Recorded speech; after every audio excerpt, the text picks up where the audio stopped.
was walking toward a fate far worse than being childless. The air by the deep pool was cold and heavy, thick with the smell of wet earth and something ancient.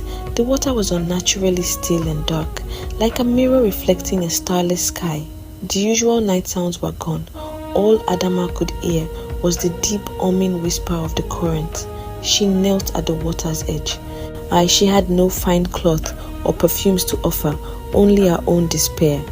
Tears she'd held back for years finally fell into the cold water, tears of sadness, anger, and a soul-deep sense of injustice. Mother of the water, they call you Mami Wata. They say you grant fortune and fertility. All the warnings, but they don't know my silence. They don't feel this emptiness eating me from the inside out. She leaned closer, a reflection, a broken thing on the surface.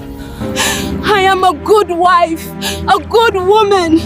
Why am I denied the one thing that makes me whole? I see joy in others, and it has become poison to me. I hear children laughing, and it sounds like mockery.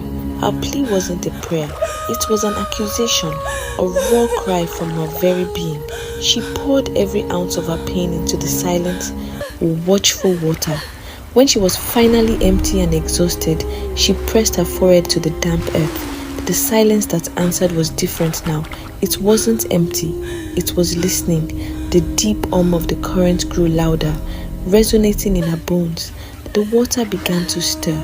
A faint, otherworldly light pulsed from the depths, turning the black water a liquid turquoise. Adama looked up, her heart caught between terror and awe. From the glowing center, a figure began to rise. She was tall and majestic. Her upper body was that of a woman with skin like polished bronze, but below her waist, she wasn't human at all. Her body tapered into the powerful, shimmering tail of a great fish covered in scales that glittered like 1,000 jewels. A living serpent, a common symbol of power for water spirits, coiled gently around her neck. Its eyes like chips of jade. Her face was impossibly beautiful, but her eyes held the ancient, knowing coldness of the river's bottom. They were utterly devoid of pity. She was Mami Wata, and she had answered. The spirit's voice sounded like water flowing over smooth stones, clear yet echoing. I have heard your heart. It is a loud and bitter drum.